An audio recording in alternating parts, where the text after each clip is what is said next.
हूँ, कहाँ से आया हूँ, मेरा क्या कर्तव्य है, इस पे बात थी। तो आज सभी को नमन वंदन करके मानसिक रूप से वो प्रारंभ करते हैं, क्योंकि विषय आज थोड़ा-सा ज़्यादा लग रहा है और वो बोल ही रहे हैं, मुख से आ ही रहा है। सभी को वंदन, गिरिराज जी को प्रणाम सभी को। तो एक बार श्री जनक जी महाराज की सभा में उनके एक किसी मंत्री ने उनसे प्रश्न कर दिया, महाराज आपको लोग विदेह कहते हैं, आप सामान्य पुरुष की तरह रानियों के साथ भी रहते हैं, राजमहलों में रहते हैं, राजमहलों की राजगद्दी की सारी सुविधाएं आप सेवन करते हैं, सबकी तरह खाते पीते रहते हैं, सब कुछ तो सामान्य है आपका, फिर आप विदेह राज कैसे हैं जिसे देह की सुध बुध न हो। यानी इतना तीव्रतम वैराग्य, एक उदाहरण बने हुए बैठे हैं आप कि विदेह राज है, महाराज को शरीर की भी याद नहीं है, संसार की तो चले क्या, शरीर की भी याद नहीं है और हमें ऐसा कुछ देखने में आता नहीं है। अति सूक्ष्म बात है। महापुरुषों की जो जीवनी होती है, जो रहनी होती है, वो इतनी सरल होती है, इतनी सरल होती है कि उस रहनी को देख करके अच्छे अच्छे बुद्धिमानी लोग जो अपनी जो बुद्धिमानी लगा देते हैं, जो बहुत ज्यादा चतुर बनते हैं, वो ठग जाते हैं, उनकी रहनी समझ में नहीं आती। और आज से नहीं है, इतिहास साक्षी है, युग युगांतर कल्प कल्पांतरों से, कि जो जितना ऊंचा होता है उतना ही अति सरल होता है, सरलतम होता है, एकदम बहुत नीचे, जन सामान्य से भी नीचे की रहनी होती है।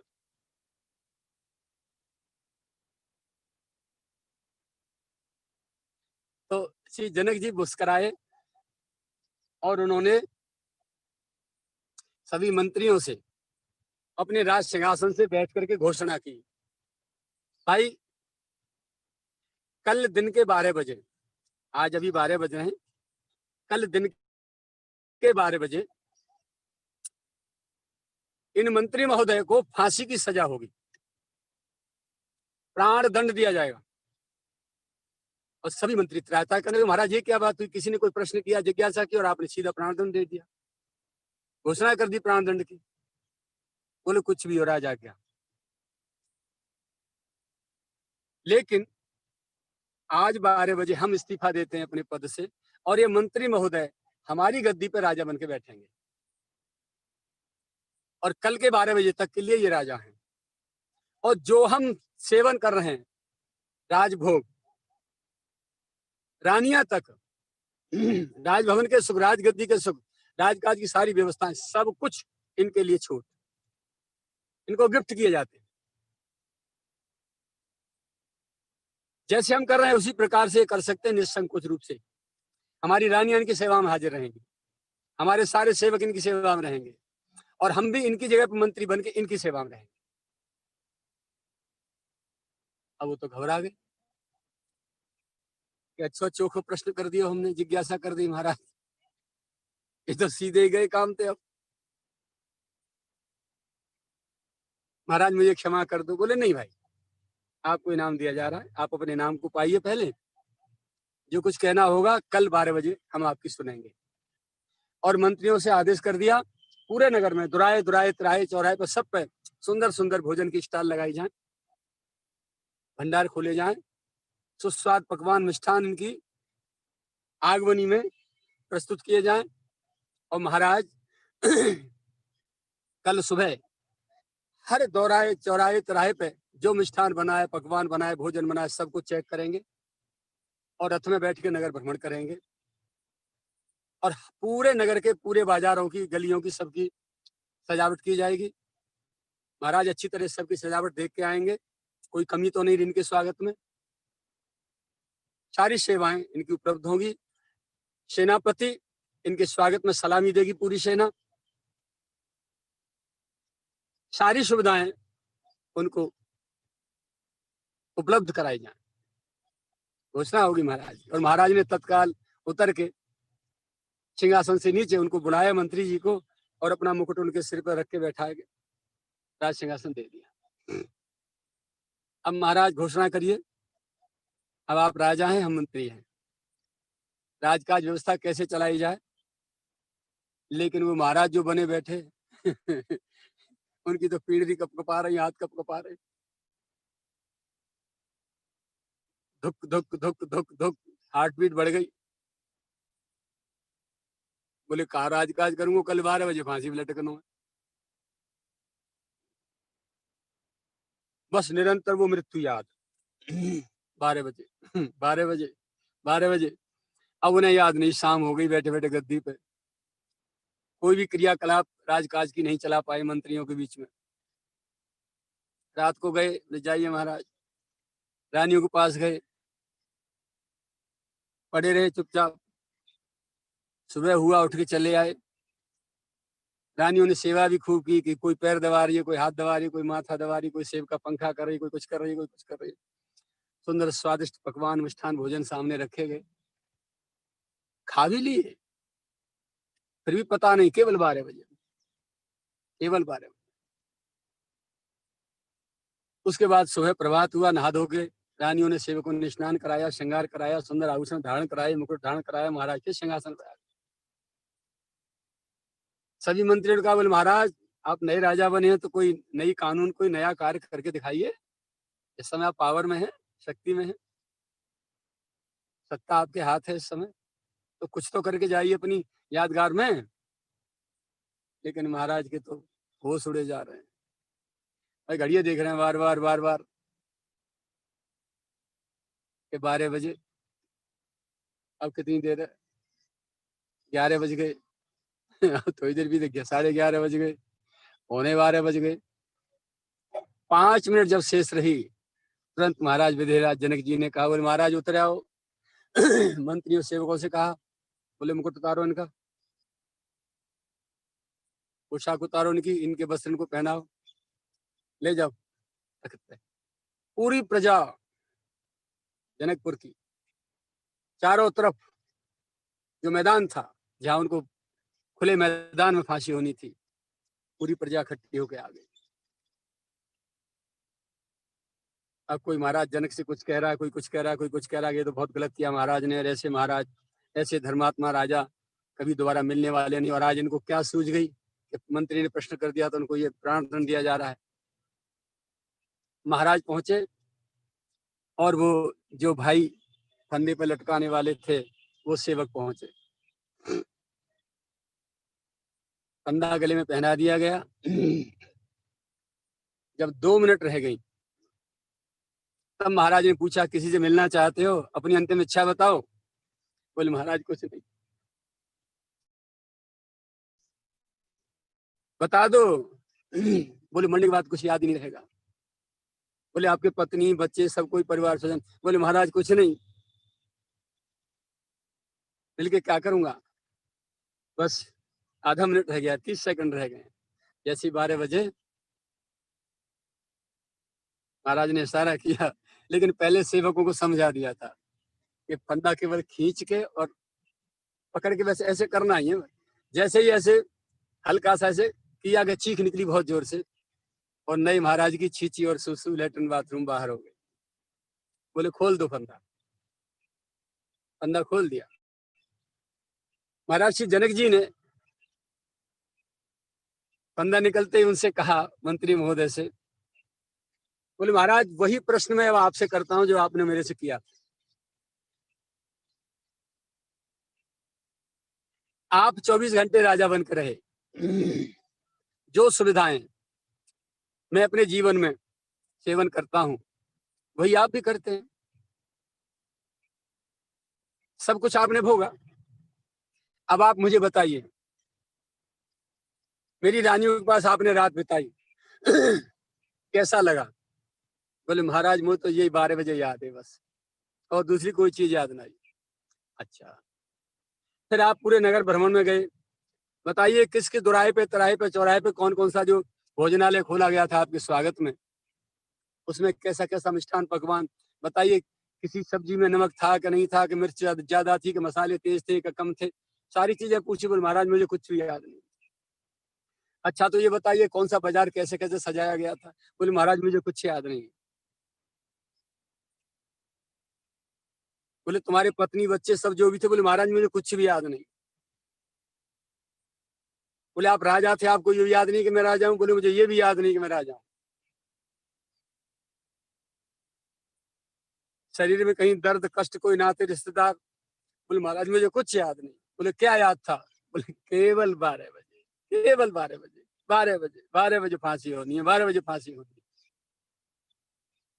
विदेहराज ने कहा, बोले ठीक जैसे आपको कुछ याद नहीं था, केवल मृत्यु याद थी, ऐसे ही मुझे निरंतर मृत्यु याद रहती है।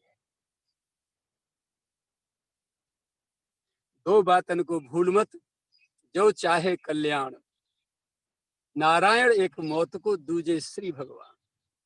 मृत्यु जीवन का अंतिम सत्य है, अवश्यंभावी, अवश्य आएगा, अवश्य आएगा, अवश्य आएगा, कोई टाल नहीं सकता। और भगवान एक सनातन सत्य है जो हमेशा विद्यमान रहते हैं और हमेशा हमारे हितैषी होते हैं, और उनकी प्राप्ति के लिए ही मानव शरीर मिलता है बार बार, जब भी देते हैं भगवान तब। तो मानव जीवन में आने के बाद हमको दो चीज अवश्य याद रखनी चाहिए, एक मृत्यु और दूसरा भगवान। अब चाहे आप गृहस्थ में हो, चाहे आप वृत्त जीवन जी रहे हो, चाहे महलों में रह रहे हो, चाहे हमारी तरह जंगल में पड़े हो, कोई फर्क नहीं पड़ता। महत्व की वस्तु यह है, इंपॉर्टेंस की वस्तु यह है कि हम कहाँ हैं, हमारी चित्तवृत्ति कहाँ है, हमारा मन कहाँ है, हमारा हृदय कहाँ है। तन तो कहीं भी रहेगा, प्रारब्ध अनुसार, परिस्थिति अनुसार, अपने जागतिक व्यवहार के अनुसार, लौकिक व्यवहार के अनुसार शरीर कहीं भी रहेगा, लेकिन हम कहाँ हैं, पते की बात ये। यार छोड़ना कुछ नहीं है, भगवान ने जहां खड़ा कर दिया है वहीं खड़े रहो, शरीर से वहीं खड़े रहो, अड़के खड़े रहो। और वहां के निर्दिष्ट निर्धारित जो शास्त्र और संत और परमात्मा के द्वारा निर्दिष्ट जो निर्धारित जो कर्म सौंपे गए हैं, आपको जो ड्यूटी लगाई है, स्वे कर्मण्य अभिरतः। गीता जी का 18वें अध्याय का 45वां श्लोक। स्वे कर्मण्य अभिरतः, अभिरता शब्द का अर्थ क्या है? सामान्य रुचि पूर्वक अपने अपने कर्मों को करिए, जो भगवान ने सौंपे हैं, जो शास्त्र और संतों ने आदेशित किए हैं, उनको ठीक ठीक अच्छी तरह से भली प्रकार उनको संपन्न करिए, ये अर्थ है। लेकिन मेरा थोड़ा चिंतन अलग है। अभिरथ शब्द का अर्थ है अभि माने अभीष्ट,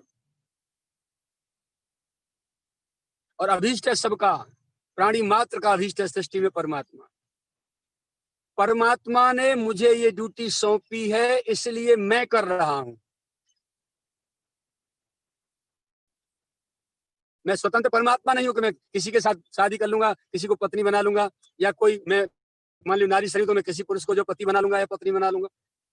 मैं जो चाहूंगा इतने बच्चे पैदा कर लूंगा, या जहां चाहूंगा जिस राष्ट्र का नायक बन जाऊंगा, ऐसा कुछ नहीं। परमात्मा ने जहां हमको जन्म दिया, अपनी व्यवस्था से दिया, अपनी कृपा से दिया, और हमारे लिए जिस स्थान पर दिया वहां की क्या निर्धारित ड्यूटी है, उनको हम भगवान की लगाई हुई ड्यूटी मान के, और भगवान हमको देख रहे हैं, हमारे हर कर्म को। हम अपने कर्तव्य से जी ना चुराएं, और जी चुरा के भागे भी नहीं। और सबसे बड़ी बात क्या है, भजन साधना के बहाने हम जो घर में राग द्वेष करते रहते हैं, कलेश करते रहते हैं, मुझे लोग भजन नहीं करने देते, मुझे भजन नहीं करने देते। भजन की परिभाषा पहले समझ लेनी चाहिए, भजन की परिभाषा क्या है। परमात्मा के द्वारा, सदगुरु के द्वारा दिए गए आदेश निर्देश, जीवन जीने के जो तरीके बताए हैं, वो उनको उसी प्रकार से जीने का नाम ही भजन है। उनको छोड़ के भागना नहीं है, भागना नहीं है कहीं, वहीं अड़के मैदान में उनको फॉलो करना, उनको आचरण करना, ये है भजन। आज्ञा समन सुसाहिब सेवा, अच्छे स्वामी की, अपने अच्छे सदगुरु की, अपने अच्छे इष्ट आराध्य परमात्मा की सच्ची सेवा हमारे द्वारा क्या होगी? आज्ञा सम न सुसाहिब सेवा, जो उन्होंने हमारे लिए आदेश दिए हैं उनको फॉलो कर दो। उनके चरण दबाना, उनकी बाजू दबाना, सिर दबाना, स्नान कराना, वस्त्र पहनाना, भोजन कराना है, सो जाए तो पंखा झलना, ये सारी सेवाएं, इनका भी अपना एक महत्व है, लेकिन इससे कई गुना, सैकड़ों गुना ज्यादा महत्व उसका है जो उनकी आज्ञा के अनुसार हम जीवन जी रहे हैं। संत महापुरुष अपने सभी सेवकों से प्रसन्न होते हैं। जो गाली देता है उससे ही प्रसन्न रहते हैं और जो पूजा करता है उससे ही प्रसन्न रहते हैं। लेकिन सबसे ज्यादा प्रसन्न किससे होते हैं? जो उनकी आज्ञा के अनुसार जीवन जीता है, अपने आत्म कल्याण के मार्ग में लग जाता है। भले जीवन में एक बार भी उनके पास ना आ सके, कोई बात नहीं, लेकिन उनके आदेशों के अनुसार अपनी जीवन धारा लेके जा रहा है, जीवन जी रहा है, उनके सिद्धांतों को फॉलो करता हुआ, महापुरुष उससे ज्यादा प्रसन्न। और उससे भी आगे टॉप क्लास की बात है कि ये हमसे चाहते क्या हैं, उनको कहना ना पड़े, आज्ञा ना करनी पड़े, वो हमसे चाहते क्या है? हमारे माता पिता, गुरुजन, सदगुरु भगवान, वो कार्य पहले से ही करके रख तैयार रखे।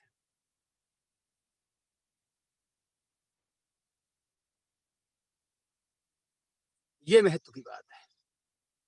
ये वही कर पाएगा जिसका मन स्थिर होगा, जो निरंतर अपने को देख रहा होगा। आप कहीं भी खड़े रहे, अब आप देखिए, मैं यहाँ आया, मैं साधु बना बैठा हूँ, आप वहां रोटी खा रहे हैं, मैं रोटी खा रहा हूँ, आप भोजन कर रहे हैं, मैं भोजन कर रहा हूँ, आप वस्त्र पहन रहे हैं, मैं वस्त्र पहन रहा हूँ, आप मकान में रह रहे हैं, मैं भी जैसा भी जय ठाकुर ने दिया मकान में रह रहा हूँ। आपको रात दिन जिस अर्थ के लिए, रोटी कपड़ा और मकान के लिए रात दिन आपको मरमार करनी पड़ रही है, झूठ सच बोलना पड़ रहा है, परिश्रम करना पड़ रहा है, यहाँ तक कि भगवान को भी भूल चुके हैं, अपने मूल कर्तव्यों को भी भूल चुके हैं, अपने अधिकारों को भी भूल चुके हैं, अपने परिवारों को भी भूल चुके हैं, इतने स्वार्थमंद हो गए रोटी कपड़ा और मकान को पाने के लिए। वही रोटी कपड़ा और मकान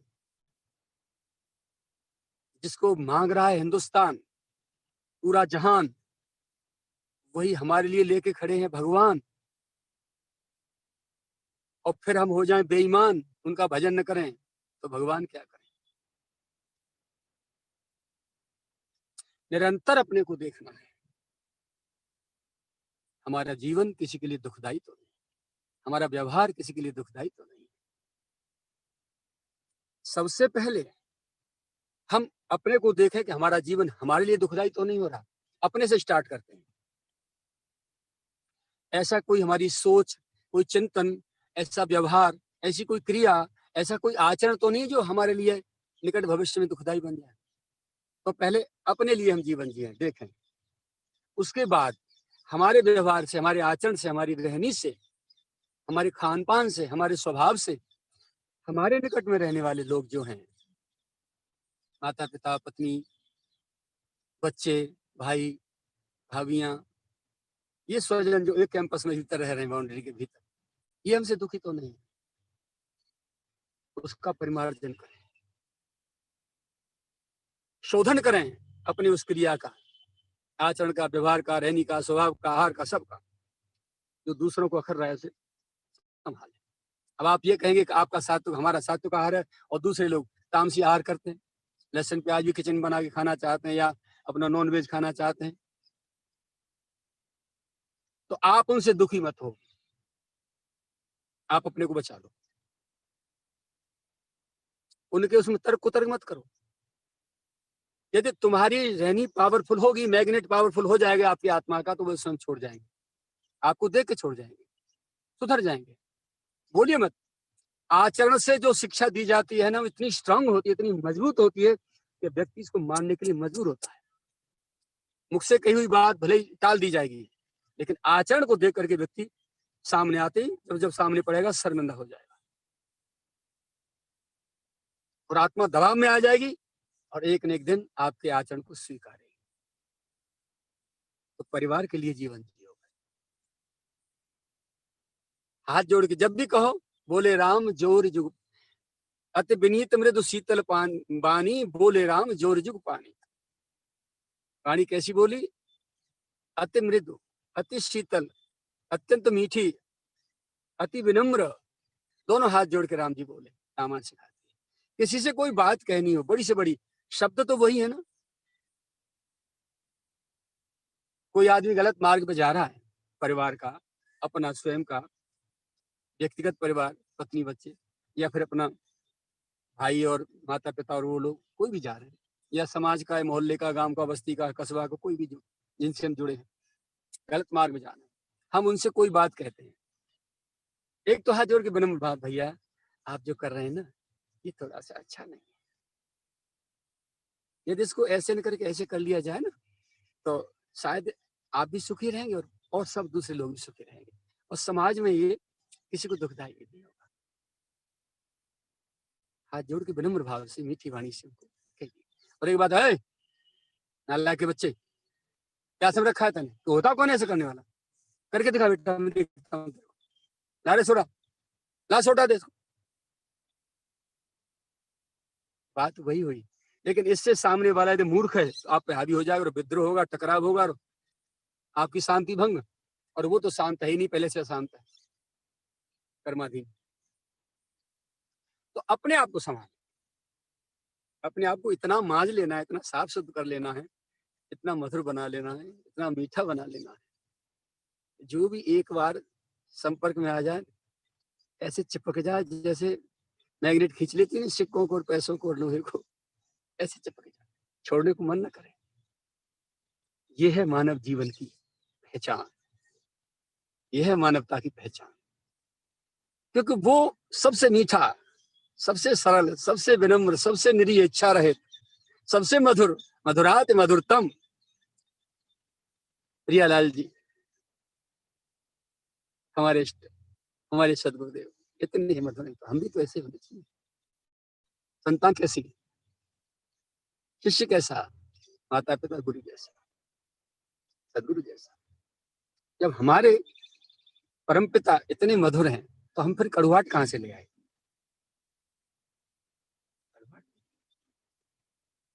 श्री जनक जी महाराज ने प्रैक्टिकली आचरण करके सिखा दिया। बोले मैं बोलता, वाणी से उत्तर देता तो शायद समझ में नहीं आती, और उपहास करते हैं कि अपनी प्रशंसा के लिए बोल रहे हैं। इसीलिए महापुरुष जो है सामने वाले को आचरण करके प्रैक्टिकल, व्यावहारिक रूप से अच्छी तरह सिखाना जानते हैं, सिखाते हैं। तो हम वसुधैव कुटुंबकम की भावना, परमात्मा की सारी सृष्टि परमात्मा की, तो पूरी वसुधा, पूरी धरती पर जो भी जीव जंतु, जहाँ प्रकृति जो भी सब रह रहे हैं, पशु पक्षी जड़ चेतन, नभ जल थलचारी, नभ जल थलचारी, पशु पक्षी नभ जल थलचारी, सारे के सारे जितने सृष्टि में हैं वो सभी हमारे परिवारी जन हैं, स्वजन हैं।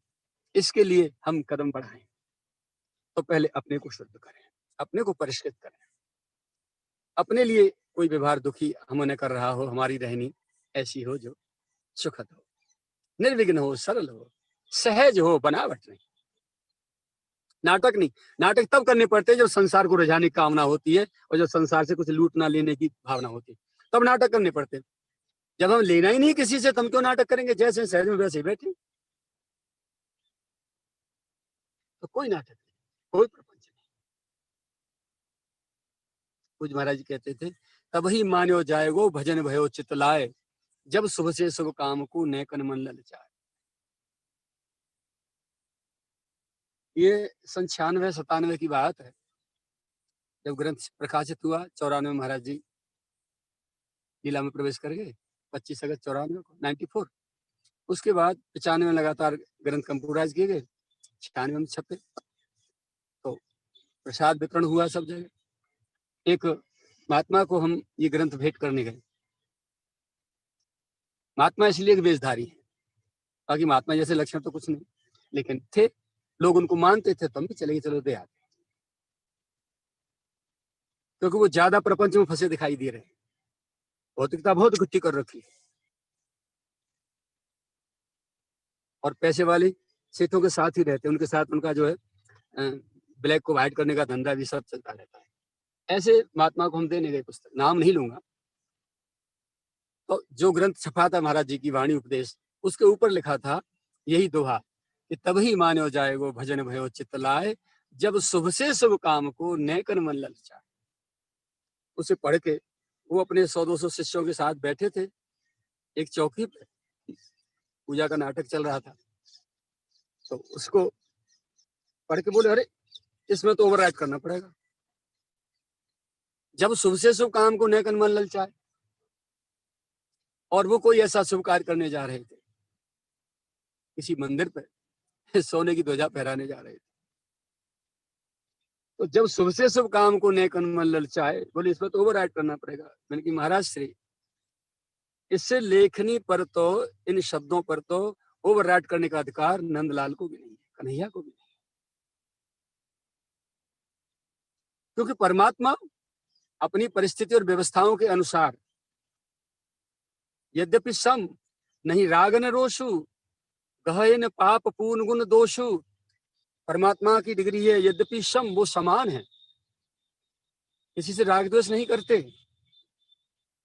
यद्यपि सम नहीं राग न रोषु, और गहन पाप पूर्ण गुण दोषु, किसी के पाप पुण्य और गुण दोषों का भी ग्रहण नहीं करते। ऐसे निरीह हैं भगवान। क्यों? क्योंकि कर्म प्रधान विश्व रच राखा, जो जस करे सो तस फल चाखा। इस संसार ने अपने वहां कर्म को प्रधान मान रखा है, कर्म प्रधान है संसार में, सृष्टि में, जो जैसा करता है वैसा फल भोगता है। लेकिन तदपि करें सम विषम विहारा, भक्त अभक्त हृदय अनुसारा। फिर भी भगवान को जहां भक्त और अभक्त सामने खड़े हों तो पक्षपात करते हुए देखा जाता है, सम और विषम व्यवहार भी करते देखा जाता है।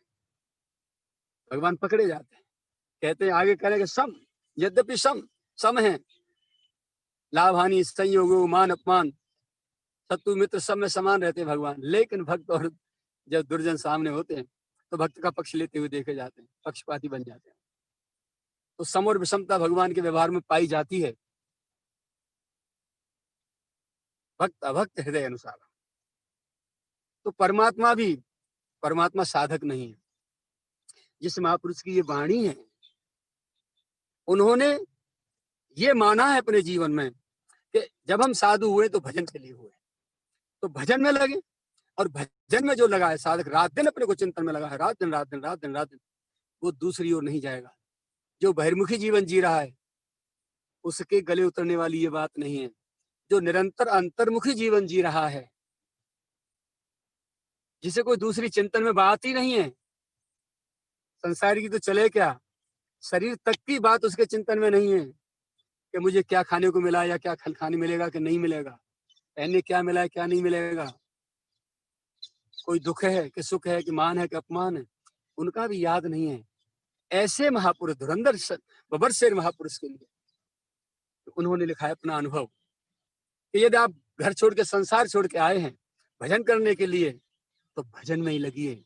ऐसा कोई कार्य मत पकड़िए, धार्मिक कार्य के बहाने से भी, सत्कर्म के बहाने से भी ऐसा कोई कार्य मत पकड़िए जो आपको भजन से दूर ले जाए। असत कार्यों की तो बात ही छोड़ो, सात्विक धार्मिक कार्यों के बहाने से भी चित्तवृत्ति जब भजन को छोड़ के जाती है तो वो भी प्रपंच है और विघ्न है भगवत प्राप्ति के इच्छुक साधक के लिए। कभी मान्यो जाए वो भजन भयो चित्त लाए, जब शुभ से शुभ काम को, भजन हमारा चित्त लगा करके ठीक ठीक हो रहा है, ये तभी माना जाएगा, ये तभी प्रमाणित होगा।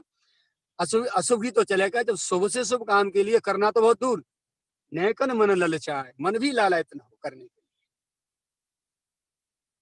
यह है टॉप व्यक्ति की बात। कुछ महाराज श्री गृहस्थ में रह के आए लगभग 46 वर्ष, 10 वर्ष पत्नी के साथ रहे, सबसे बड़े पुत्र एक, 3 बेटियां, बीच वाली 2 सुधार गई, चौथी नंबर की जो बेटी थी वो बची। दोनों बहन भाई थे जीवन में, हाथरस में निवास करते थे, परम वंदनीय, परम आदरणीय मेरे गुरु भ्राता श्री मानस जी शास्त्री, सिद्धनाथ मानस का नाम था।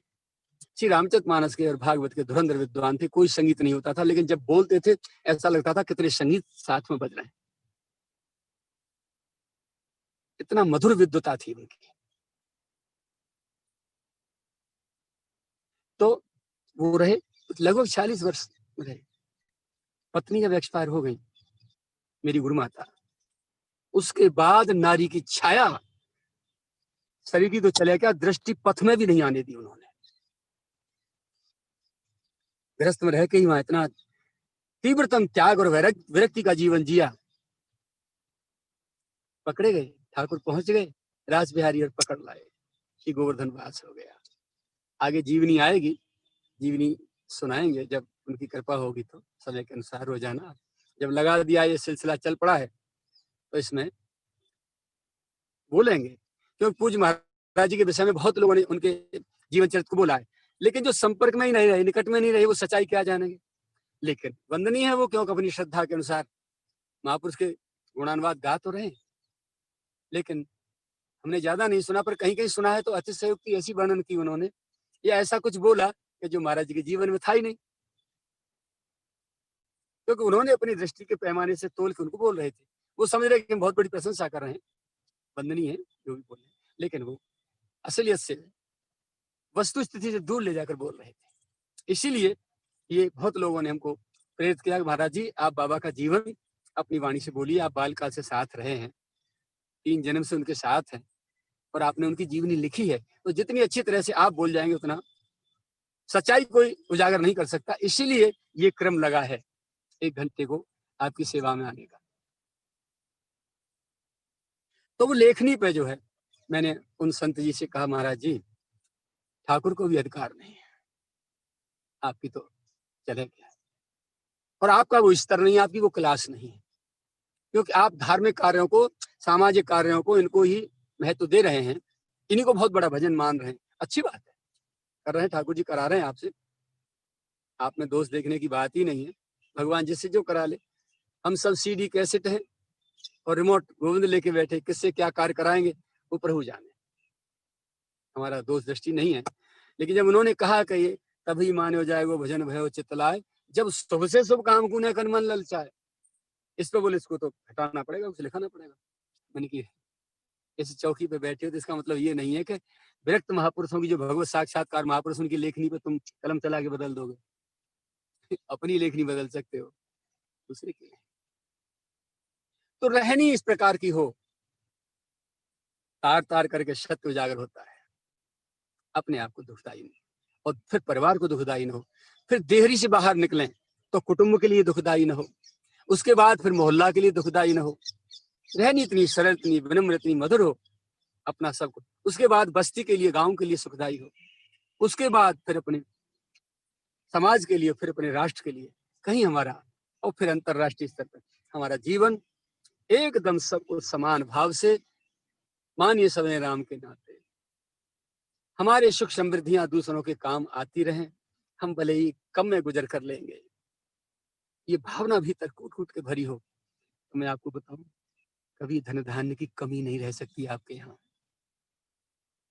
परमात्मा अपनी जिम्मेदारी, जब उनकी जिम्मेदारी है ये सबको समान रूप से व्यवहार करना, देना, पोषण करना, और वो पोषण का जिम्मेदारी तुमने उठा ली हो, तुम सबको कर रहे हो, तो भगवान ने सोचा मेरा एक बेटा तो कम से कम ऐसा निकल गया कि जो मेरे कार्य को संपादन कर रहा है, चल, तो भगवान उसको देते हैं, इतना देते हैं कि उसके द्वारा समाज की खूब सेवा होती है दुखी गरीबों।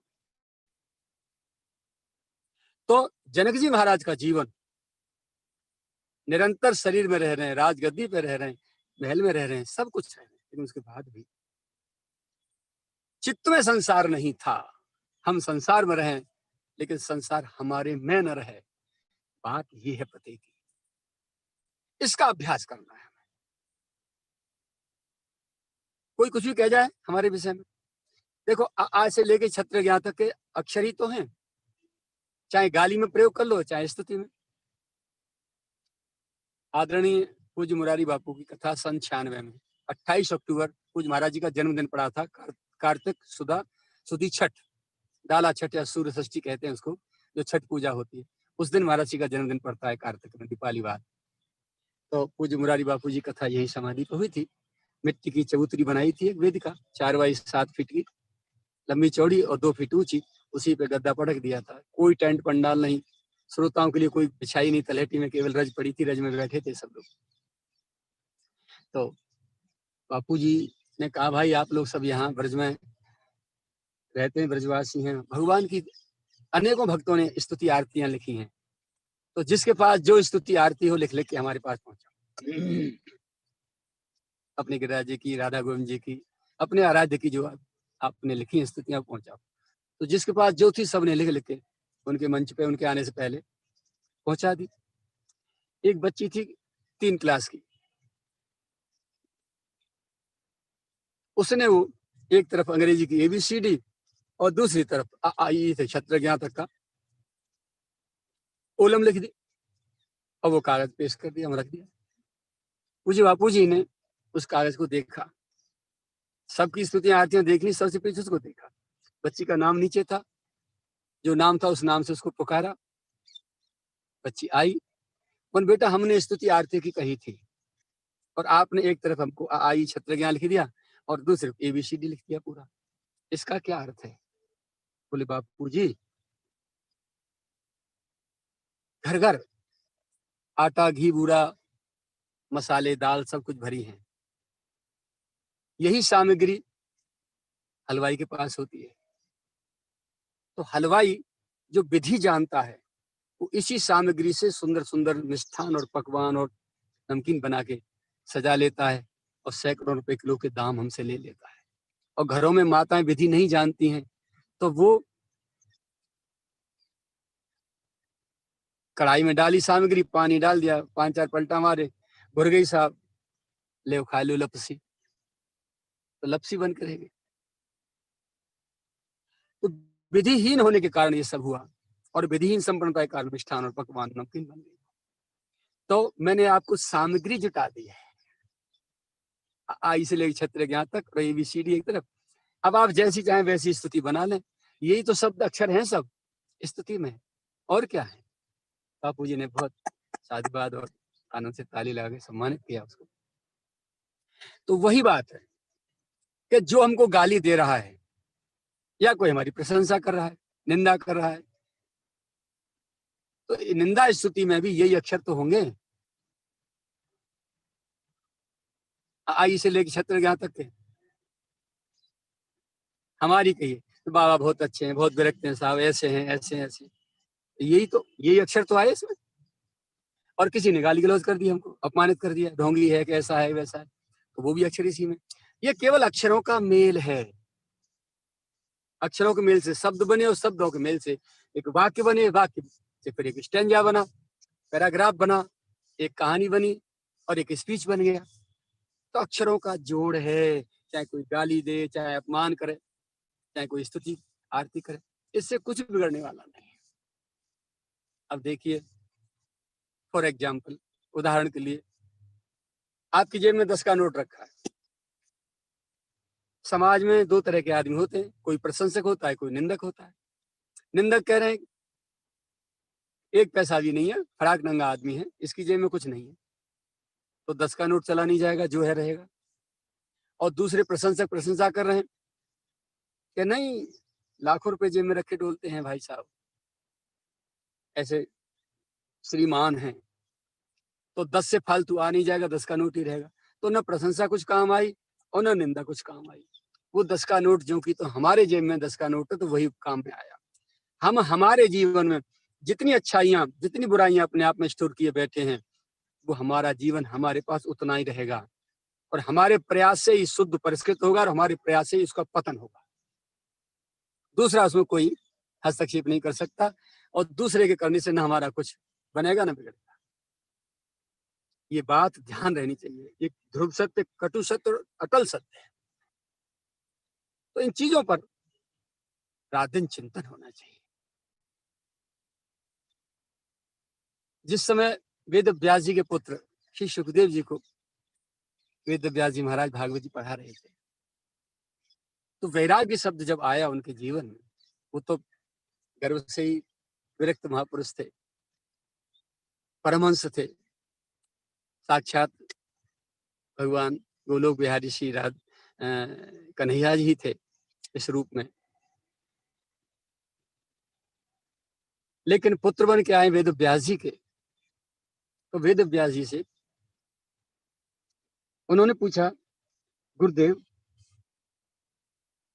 ये जो वैराग्य शब्द जो आप बोल रहे हैं, ये क्या चीज है? वैराग्य क्या होता है? त्याग और वैराग्य ये क्या चीज है? ज्ञान क्या चीज है? भक्ति क्या चीज है जो आप बोल रहे हैं? तो मुझे वेद व्यास जी बोले, पुत्र इनको इनको मूर्तिमान किसी विग्रह में सशरीर देखना चाहोगे या शब्दों में व्याख्या? बोले क्या इनका शरीर भी है? वैराग्य नाम का कोई व्यक्ति भी है? त्याग वैराग्य ज्ञान भक्ति योग साधना नाम के पुरुष भी है? बोले हाँ है ना। तो बोले शब्द से व्याख्या क्या है? जब साक्षात दर्शन होंगे तो सशरीर दर्शन हो रहे हैं देह में, तो दर्शन ही कराइए ना। बोले चले जाओ मिथिला जनकपुर, वहां के सम्राट हैं विदेहराज जनक, दर्शन करो जाके।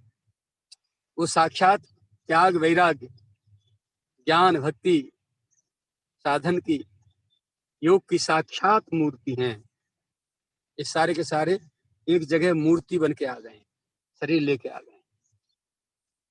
बड़ी उत्सुकता में गए सुखदेव जी महाराज, और जैसे ही पहुंचे वहां दरवाजे पे, तो संतरी खड़े थे। उन्होंने तत्काल रास्ता खोल दिया, बोले जाओ। महाराज राजमहल में वहां तक जितनी दौड़ीवान मिले रास्ते में, पहरेदार संतरी सब हटाते जाए, बोले जाओ जाओ जाओ। किसी ने नहीं रोका और पूछा भी नहीं तुम कहां से आए हो। सीधे राजमहल में पहुंच गए श्री सुखदेव जी। एक लंगोटी लगी है, परमहंस परिव्राजक गौ दोहन काल तक ही रुकते हैं एक जगह, उसके बाद जितनी देर में गाय की धोई जाती है उसके बाद फिर चले जाते हैं। एक जगह रुकते ही नहीं, चले गए। भीतर गए तो क्या देखा, महाराज के मुंह में पान लगा है, सुंदर सैया पे लेटे हैं। एक रानी इधर लेटी है, एक रानी उधर लेटी है, और कुछ रानी चरण दबा रही हैं, कुछ बाजू दबा रही हैं, कुछ मस्तिष्क दबा रही हैं, कुछ पंखा कर रही हैं, और सेवकाएं सब महल में सेवा में लगी हैं। पूरा नारियों के बीच में डूबे हैं, एकदम रजोगुणी जीवन, बहुत चमक दमक और वो सब। सुखदेव जी थोड़ी देर रुके और सोचने लगे कि हमारे तो गुरुदेव की लगता है बुद्धि सठा गई, बुद्धि ने काम करना छोड़ दिया। ये भक्ति ज्ञान त्याग वैराग और योग की साकार मूर्ति है। रजोगुण में डूबे, और जो आदमी रजोगुण में डूबा है, जिसकी वृत्ति रजोगुणी, जिसका जीवन रजोगुणी है, वो सतोगुणी हो नहीं सकता। और बिना सतोगुणी हुए त्याग वैराग और संभव नहीं। ये सदगुण ऐसा किया और नाक से कोड़ के वहां से चले आए। वेद व्यास जी तो परमात्मा के अवतार है, यहाँ बैठे बैठे मुस्करा रहे। जैसे ही श्री सुखदेव जी महाराज पहुंचे, हाँ पुत्र क्या हुआ? गुरुदेव लगता है आप काम करना छोड़ गई आपकी बुद्धि। क्या देखा? तो जो देखा बता दिया। तो वेद व्यास जी ने कहा कि मुझे तो तुमसे ये आशा भी नहीं थी, तुम साक्षात परमहंस हो, साक्षात विरक्त हो, संसार से ऊपर उठे, सब कुछ तुम्हारे साथ तुम्हारे पास है, तुम्हारा जीवन अद्वितीय, और तुम बहिर्मुख होकर के वहां उनके रहनी को देख के चले आए। परीक्षा तो लेते कुछ, जब मैंने भेजा है परीक्षा ली? बोले कुछ नहीं, देख के चला आया। तो जाओ दोबारा और जो चाहो सो परीक्षा ले लेना। तो सुखदेव जी बोले तो ये भी आप कृपा करके बताओ परीक्षा क्या ली जाए? बोले भगवान के रूप माधुरी का श्रृंगार का कोई श्लोक आधा बोल देना, ज्यादा मत बोलना, और फिर देखना लेकिन श्लोक बोलते जाना और टकटकी लगा के उनके मुखमंडल को देखते रहना। सुखदेव जी गए द्वारा, पहुंचे और फिर वहीं खड़े हुए जाकर के। पहले रानियों ने बता दिया था कि ऐसे एक दिगंबर आए थे, लौट गए, कुछ कहा नहीं, पूछा नहीं, सुना नहीं, कोई सेवा नहीं। जनक जी बड़े बड़े मुस्कुराते रहे। दोबारा आए वो, तो बस उन्होंने भगवान श्याम सुंदर के रूप माधुरी का, श्रृंगार का, नक्शे श्रृंगार का जैसे श्लोक बोला, विदेहराज बस सैया पे पड़े पड़े ऐसे गर्दन घुमाई और गर्दन घुमा के झरझर आंसुओं की झड़ी आंखों से लगी और नेत्र बंद हुई और वहीं समाधिस्थ हो गए। वही समाधि लग गई। और रानियां पंखा कर रही हैं, हिला रही हैं, डुला रही हैं, मुंह खोल के मुंह में पानी डाल रही हैं, लेकिन महाराज की कोई नवज पकड़ के, नाड़ी पकड़ के देख रही है, नाड़ी चल रही है कि नहीं चल रही है। बोले नाड़ी भी बंद हो गई है। तब श्री सुखदेव जी को पता चला कि ये तो अंतःकरण की चीज है, हृदय की वस्तु है। कोई जरूरी नहीं है कि भीतर का वैराग्य, त्याग और उपासना और भक्ति और ज्ञान वो हमारे बाहर व्यवहार जगत में आए। और जो सिद्ध कोटि के महापुरुष होते हैं, उनका तो जीवन ऐसा विलक्षण होता है कि शायद ही इतने सरल हो जाते हैं कि अपनी कोई भी चीज बाहर नहीं आने देते। और दुर्भाग्य इस देश का कि वैज्ञानिक लोग मेहनत करते हैं और उस सूत्रों को फलन करते करते करते करते प्रयोग, और जो चीज तैयार करते हैं समाज को भेंट करते हैं, और वो आज कहां से कहां।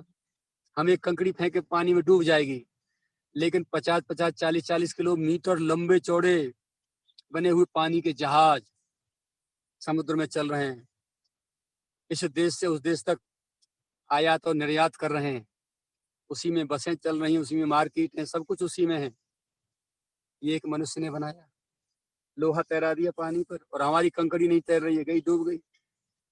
हम एक कंकड़ी फेंके ऊपर आके सिर पे गिर जाएगी, लेकिन कितना बड़ा लोहा और प्लास्टिक और क्या क्या चीज का जो बना हुआ हवाई जहाज, वो हवा में तैर के जा रहा है, समुद्र के ऊपर होकर पार जा रहा है, नीचे जले ही जले, जिसका कोई पता नहीं कितने हजार किलोमीटर की चौड़ाई में है, उसको क्रॉस करके इस देश से उस देश तक जा रहा है। ये किसी मनुष्य ने बनाया, ये उपलब्धि है, वैज्ञानिक विज्ञान की उपलब्धि है, वो उजागर है। लेकिन संत का जो विज्ञान है, जो उन्होंने आध्यात्म को अपने को प्रैक्टिकल किया है, प्रयोगशाला में खड़े होकर के, रात दिन चिंतन की प्रयोगशाला में खड़े होकर के उन्होंने जो अनुभूति प्राप्त की है, यूरेका, उसे साथ लेके चले जाते हैं, उसे उजागर नहीं कर पाते। समय आने पर किसी किसी महापुरुष की कोई उपलब्धि भगवान उजागर करा ले तो करा ले, लेकिन संत उसे छिपा के ले जाते हैं। उसका कारण कि सामने जो व्यक्ति है, सामने जो संसार है, वो पूरा विकार से भरा पड़ा है, और विकारमयी जो दृष्टि है, जो बुद्धि और मन है, अंतःकरण है, उसमें इतनी क्षमता नहीं कि संत की अनुभूति संत यदि अपने मुख से बताए तो वो सहन कर जाए। झूठ बोल रहा है, अपनी पूजा कराने के लिए बोल रहा है, अपनी शेखी मार रहा है, ऐसा कह के उपेक्षित करते हैं, इसलिए संत अपनी वस्तु को छिपा लेते हैं। लेकिन श्री रामचरितमानस में माता भवानी जब विवाह की आई शंकर जी के साथ कैलाश में जो प्रश्न कर रही है कथा सुनने के लिए, तो वहां कह रहे हैं, गूढ़ तत्व न साधु दुरावै, आरत अधिकारी झापाओ, अति आरत पूछो सुर राया, रघुपति कथा कहो करे दाया। जब कोई आर्त जिज्ञासु, जब कोई सच्चा जिज्ञासु किसी संत के पास जाके पूछता है और बैठता है ना, तो संत फिर छिपाते भी नहीं है। गूढ़ तत्व न साधु दुरावै, गूढ़ से गूढ़ रहस्यों को भी, अपने तत्वों को भी, अनुभूतियों को भी संत छिपाते नहीं, उजागर कर देते हैं। कैसे?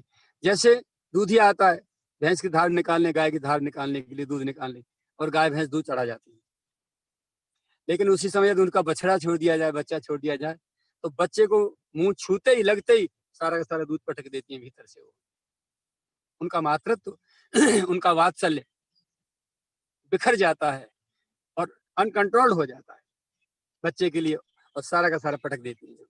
ऐसे ही सच्चे अधिकारी जब संतों के पास पहुंचते हैं तो अपनी गूढ़ से गूढ़ अनुभूतियों को, रहस्यों को उजागर करने में वो चूकते नहीं। बाकी बाहर से तो उनकी रहनी ऐसी होती है कि कोई जान ही नहीं सकता। और दोष देखने की आदत है संसार की, तो संसार केवल दोष देखने में ही, दोष देखते देखते देखते देखते खुद पड़ा है कीचड़ में, पाताल में, और चर्चा और सर्टिफिकेट दे रहा है आसमान में बैठे हुए महापुरुषों को। कैसी मूर्खता है संसारी जीव की।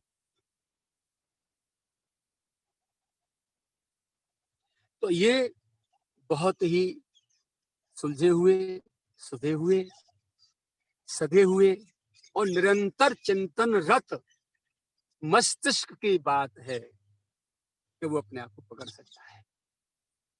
जब सुखदेव जी वहां से लौट के आए जनक जी के पास से, तो रोमांचित थे। कुछ पिताजी के पास बैठे आके, पिताजी ने हृदय से लगा लिया।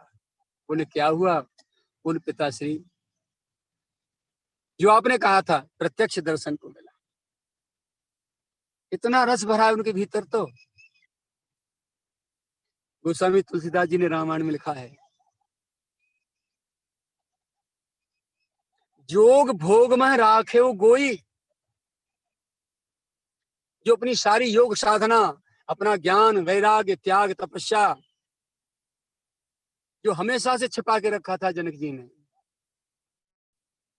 योग अपने भोगों में छिपा के रखा, भोग ऐश्वर्य और राजसी ठाट बाट में छिपा के पटक दिया था।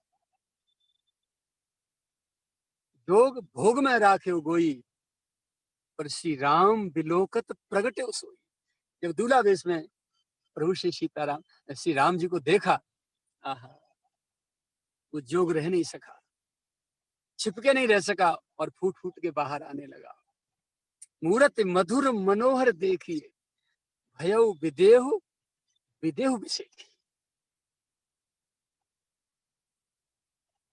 आंखों से अश्रुपात होने लगा, गदगद रोमांच शरीर प्रभु के दर्शन करते ही मानो वो योग प्रकट होकर सामने आ गया। और विश्वामित्र से पूछने लगे कि ये कौन है? तो विश्वामित्र जी ने उत्तर देने से पहले श्री जनक जी सामने बैठे उनकी स्थिति को देखा है कि कंपन हो रहा है, रोमांच हो रहा है, अश्रुपात हो रहा है, और बार बार लंबी लंबी सांस ले करके और समाधि गोता से खा जाते हैं, फिर आंखें खोलते हैं, फिर देखते हैं। मूरत मधुर मनोहर देखी, और भयउ विदेह विदेह विषय की, मानो गोता खाते जा रहे हैं प्रभु की रूप सुधा सिंधु में, रूप माधुरी के समुद्र में, मानो डूबते उछलते बस विश्वामित्र जी के उत्तर की प्रतीक्षा करते हैं, बार बार समाधिस्थ हो जाते हैं, फिर आंखें खोल के बाहर आते हैं कि गुरुदेव ने क्या क्या परिचय दिया। जोग भोग में राखे गोई, राम बिलोकत प्रगटे सोई। वो जो जीवन भर की जन्म जन्म की जो साधना थी, जो प्रेम रस भरा था भीतर, वो आज अपने प्राप्तव्य को सामने खड़ा देख करके उजागर हो गया।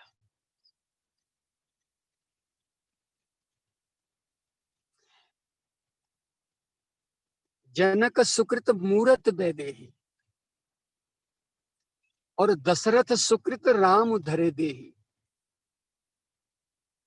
मानो श्री जनक राज की, जनक जी के सारे सुकृत पुण्य दान व्रत साधना मूर्ति लेकर के श्री वैदेही जनक नंदिनी जगदम्बा लाडली जानकी जी के रूप में प्रकट हो गए। सारे सुकृत मानो देह धर के जानकी जी के रूप में प्रकट होकर आ गए।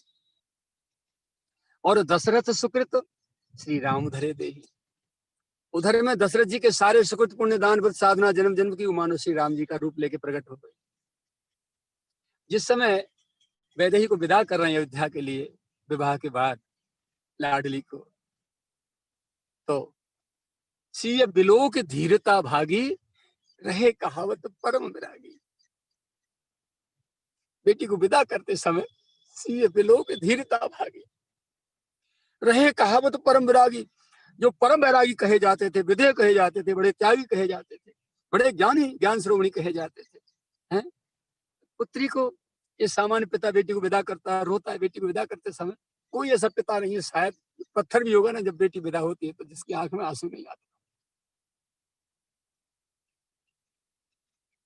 शायद बेटा के लिए आंसू ना आए, पर बेटी जब विदा होती है तो कोई पिता ऐसा नहीं है जिसकी आंख में आंसू नहीं आते। तो जब लाडली जान की अपनी बेटियों को विदा कर रहे हैं ना, सी बिलों की धीरता भागी, वैदेही को जाती देख करके मानो धीरता खो गए, धैर्य छूट गया,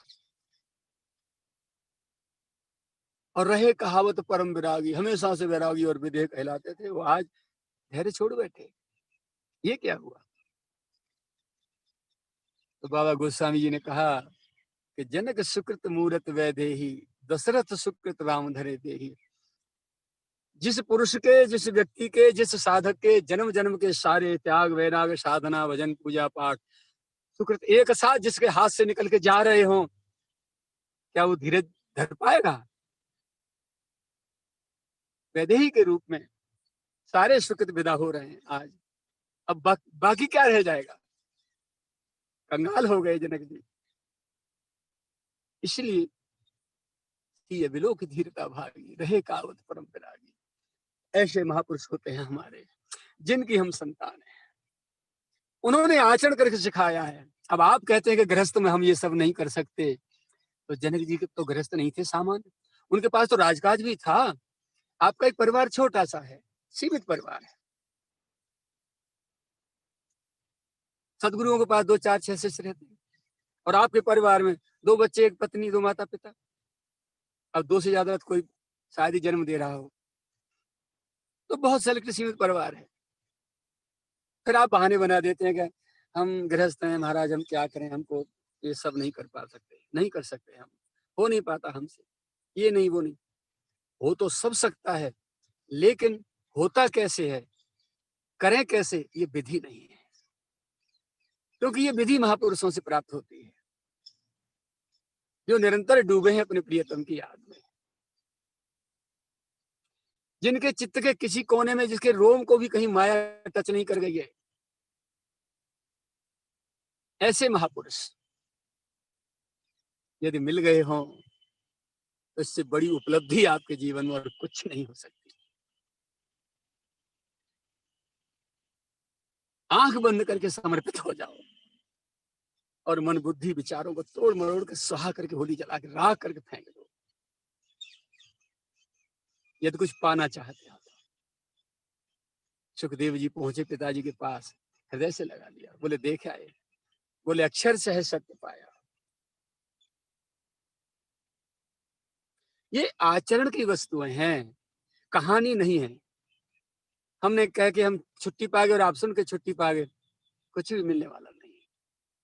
जब तक सुना हुआ और पढ़ा हुआ विषय हम मनन नहीं करेंगे, निधिध्यासन नहीं करेंगे, चिंतन नहीं करेंगे, तब तक वो व्यवहार में नहीं आएगा, हमारी क्रिया में नहीं आएगा, और क्रिया में नहीं आएगा तब तक जीवन का सच्चा लाभ मिल ही नहीं सकता। ये सीखने वाली बात है, खाली सुनकर छोड़ देने वाली बात नहीं है। आज यहाँ विराम लेते हैं, आपका निर्धारित समय पूर्ण हो गया है, और कल जैसा बाबा गिरिराज जी कृपा करेंगे, सदगुरु भगवान लाल लाडली लाल जैसे कृपा करेंगे, वो प्रसाद आपको समर्पित हो जाएगा। आप सभी को मेरा जय श्री कृष्ण, जय श्री राधे।